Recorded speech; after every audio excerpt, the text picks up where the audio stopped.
sekarang kan suka tidak suka PPKM sudah diterapkan di Bandar Lampung dan di Metro khususnya, ya. Nah, banyak keluhan Pak Ismen, banyak reaksi dari masyarakat, ya, merasa menjadi susah, menjadi tidak bebas, tidak bisa bekerja, tidak bisa beraktivitas, tidak bisa cari uang dan seterusnya. Nah, apa yang bisa Pak Ismen sampaikan kepada masyarakat yang merasa bahwa PPKM ini justru membuat kehidupan mereka yang sudah sulit semakin sulit, yang tadinya tidak sulit sekarang menjadi sulit? Ya, ini sebetulnya kan ini tujuannya untuk menyelesaikan masalah ya, PPKM Mikro ini, supaya nanti kasus kembali turun, kalau bisa sampai tuntas, ekonomi jalan, kita bisa ibadah normal, bekerja normal gitu loh. Nah, tetapi ketika kondisi ini kita nggak mau lewati dulu dengan disiplin, nah ini akan berlarut-larut, justru korbannya makin lama kita banyak. Ini. Nah, jadi kepatuhan ini darurat ini sebetulnya kan ini harus dilakukan selalu dari kemarin.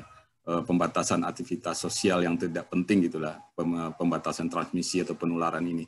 Nah, sekarang harus lebih ketat, darurat ini kondisinya harus ada jalan-jalan yang ditutup Pak Ismen? Apa ini pembenarannya apa itu? Kok jalannya ditutup gitu? Untuk apa itu Pak Ismen? Tujuannya mungkin membatasi pergerakan orang ya. Tapi gini, ketika kita kasus tinggi itu kan transmisi domestik ya. Di tempat-tempat kita beraktivitas, di tempat-tempat kita ketemu, keramaian. Jadi penguatannya sebetulnya ke prokesnya, bagaimana memonitoring kepatuhan orang di tempat dia beraktivitas, jaga jarak, pakai masker. Nah, kalau soal pergerakan, perlu diukur nanti itu manfaatnya ya. Karena orang tetap akan, misalnya ini ke kantor, dia cari jalan alternatif. Dan saya lihat yang ditutup juga itu kan jalan-jalan di pusat kota kan. Sementara di pinggir-pinggiran enggak saya lihat.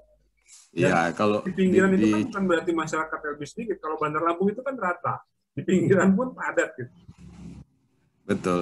Ya gini, kita mau tujuannya kemana nih? Ada acara gitu ya. Nah, kita berangkat ketika disekat di situ bukan kita nggak bisa sampai ke sana, kita akan cari jalan alternatif. Nah, memang sepi kan kota. Kalau tujuannya memang supaya orang nggak ke pasar, ya memang pasarnya aja yang ditutup kan, toko-toko ditutup gitu kan. Nah, sehingga orang bisa cepat. Bukan tujuannya saja yang ditutup gitu.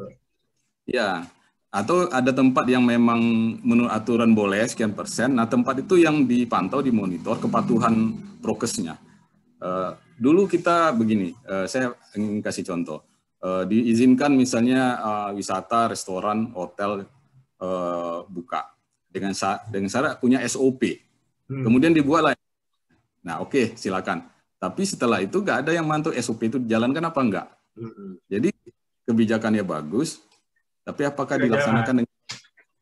Nah, itu soal berikutnya. Nah, kemarin kita Lampung melakukan penyekatan untuk orang balik ke Jawa. Ya, satu contoh fakta bahwa penyekatan yang kita lakukan kemarin ternyata tidak mencegah meningkatnya kasus di Jawa, harus balikan. Saya sebetulnya mau protes Bang Joy. Kita melakukan penyekatan orang balik ke Jawa, tapi orang Jawa mau ke Lampung nggak ada penyekatan. Sama juga bohong. Kan kita tuh dianggapnya orang tuh mudiknya keluar Jawa doang, tuh harus baliknya ke Jawa. Lampung ini kayak Jawa juga, banyak harus baliknya ke sini kan, mudiknya ke Jawa, baliknya ke Lampung. Ada juga kan di Jawa tuh kasus juga tinggi. Jadi bukti bahwa penyekatan kemarin tidak berhasil. Tapi PPKM Mikro, PPKM darurat ini beberapa kali juga berhasil di beberapa tempat, Bang. Di mana Pak Ismen misalnya?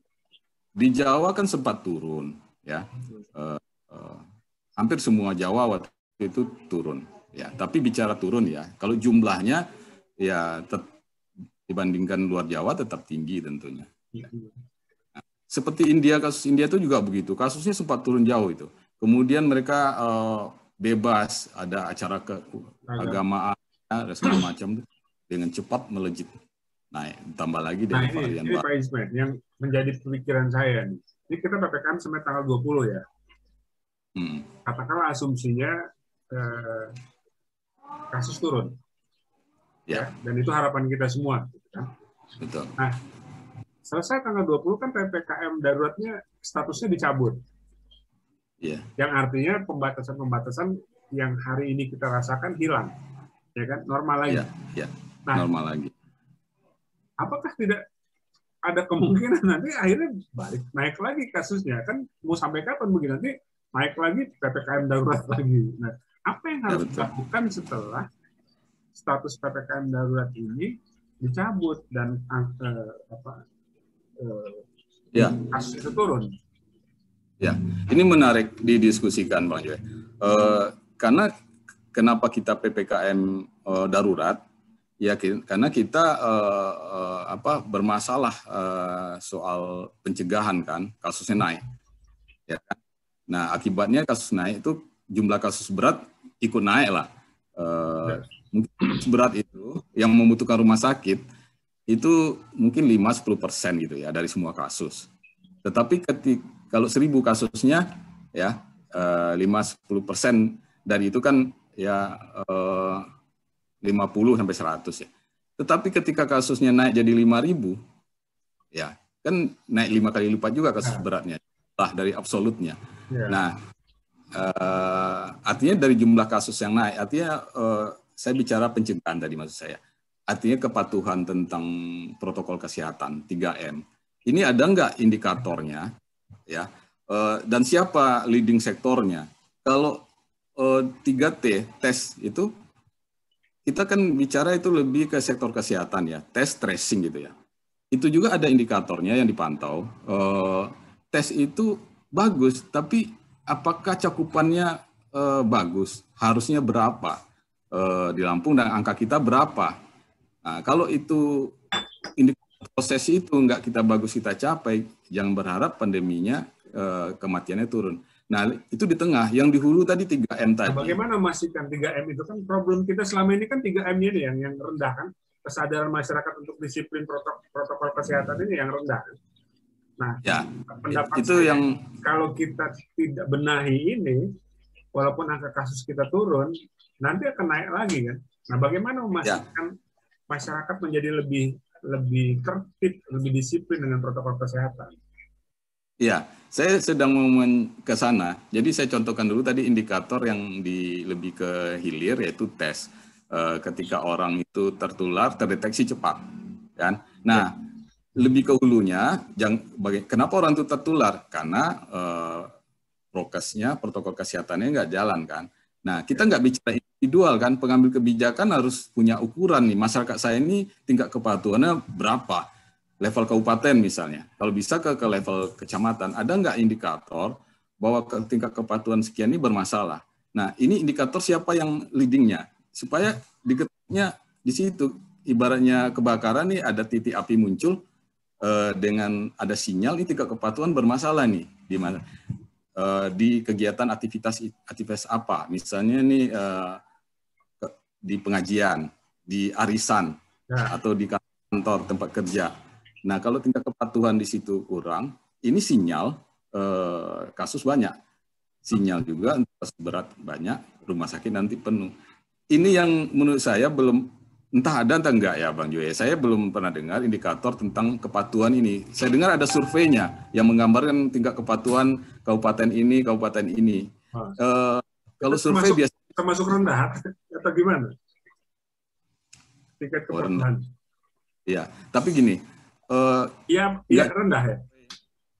Nggak cukup spot survei seperti itu. Ini kan pekerjaan rutin. Harusnya ada datanya harian, paling nggak mingguan. Jadi minggu bermasalah, sehingga karena kasusnya rutin ada seri waktunya, kita bisa lihat trennya makin membaik nggak kita soal itu atau makin memburuk. Nah kan ini yang jadi dievaluasi. Itu siapa yang bertanggung jawab soal indikator itu? Jangan semua indikator itu ada di sektor kesehatan. Ini soal menggerakkan orang, soal komunikasi publik, bahkan itu ahli-ahli antropolog ini soal perilaku ya. sosiolog, para pakar komunikasi kayak Bung Joe ini. Saya tukang nanya-nanya aja Pak Isben. Justru itu, inilah yang bisa merubah, menguatkan itu justru ini Mas Sek. Kalau kita orang kesehatan, kami ini orang kesehatan ya, kadang-kadang bahasanya nggak sadar itu canggih-canggih gitu ya, terlalu tinggi, tinggi gitu. Sehingga respon masyarakat gini, nggak ngerti lah gua urusan kesehatan itu. Harus lebih dibumikan bahasanya ya.